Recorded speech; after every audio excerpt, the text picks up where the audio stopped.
آج ہم ایک ایسے سسٹم کی بات کرنے جا رہے ہیں جو ہم سب کی زندگیوں پر اثر ڈالتا ہے، لیکن جس کی اصلیت اور اصل مقصد پر بہت کم سوال اٹھایا جاتا ہے، یعنی ہمارا جدید تعلیمی نظام۔ چلیے ایک سوال سے شروعات کرتے ہیں۔ Bill Gates, Mark Zuckerberg, Gautam Adani, ان سب میں ایک چیز تو کامن ہے کہ یہ بے انتہا امیر ہیں، مگر اس کے علاوہ کیا چیز مشترک ہے؟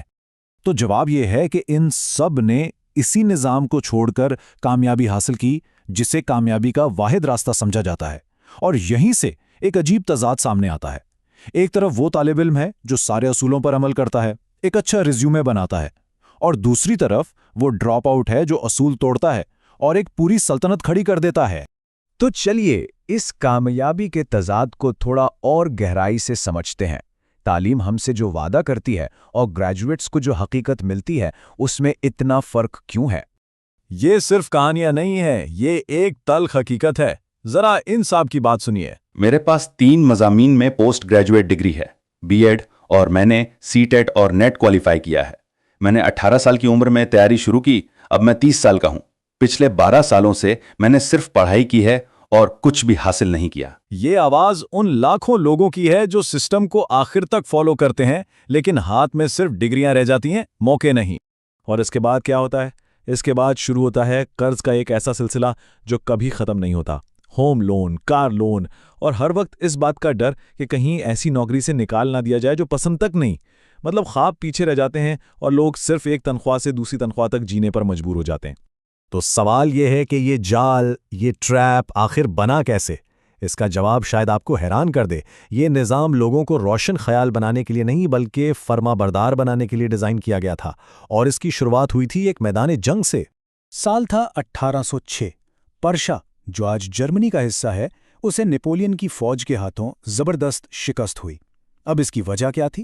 وجہ یہ تھی کہ پرشین سپاہی حکم کی آنکھیں بند کر کے تعمیل کرنے کے بجائے خود سوچتے تھے۔ تو اس کا حل کیا نکالا گیا؟ ایک نیا نظام بنایا جائے جو آنے والی نسلوں کو تربیت دے گا، اور اس طرح 1810 کی دہائی میں پرشین تعلیمی نظام وجود میں آیا۔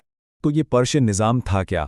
یہ ایک 8 سالہ لازمی سرکاری تعلیمی ماڈل تھا، اور اس کا مقصد صرف ایک تھا: ایسے فرما بردار سپاہی اور شہری پیدا کرنا جو اپنے افسروں کے احکامات کو بنا سوچے سمجھے مان لیں۔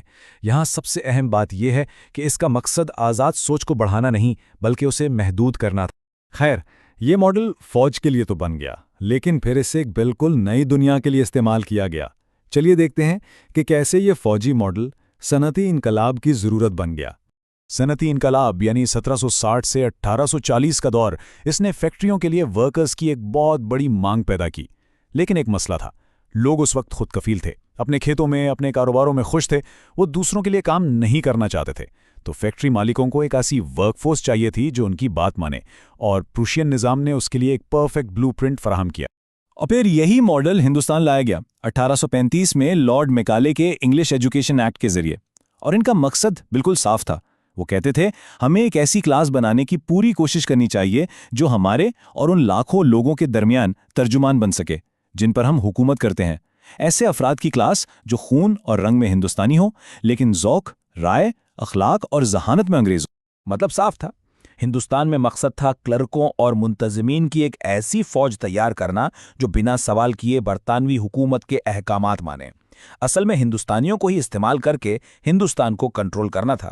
یہ نظام قوم کی بہتری کے لیے نہیں بلکہ نو آبادیاتی مشین کے پرزے بنانے کے لیے تھا۔ اب سوچئے، آزادی کے اتنے سالوں بعد بھی اس نظام کا بنیادی ڈھانچہ آج بھی ویسا ہی ہے، اور اس کی وجہ سے ہماری تعلیم اور آج کی جدید معیشت کے بیچ ایک بہت بڑا خلا پیدا ہو گیا ہے۔ ایک 19ویں صدی کا نظام 21ویں صدی کی دنیا میں چل رہا ہے۔ اور اس پرانے نظام کا نتیجہ کیا ہے؟ نتیجہ ہے نوجوانوں میں بے روزگاری کا ایک بہت بڑا بحران۔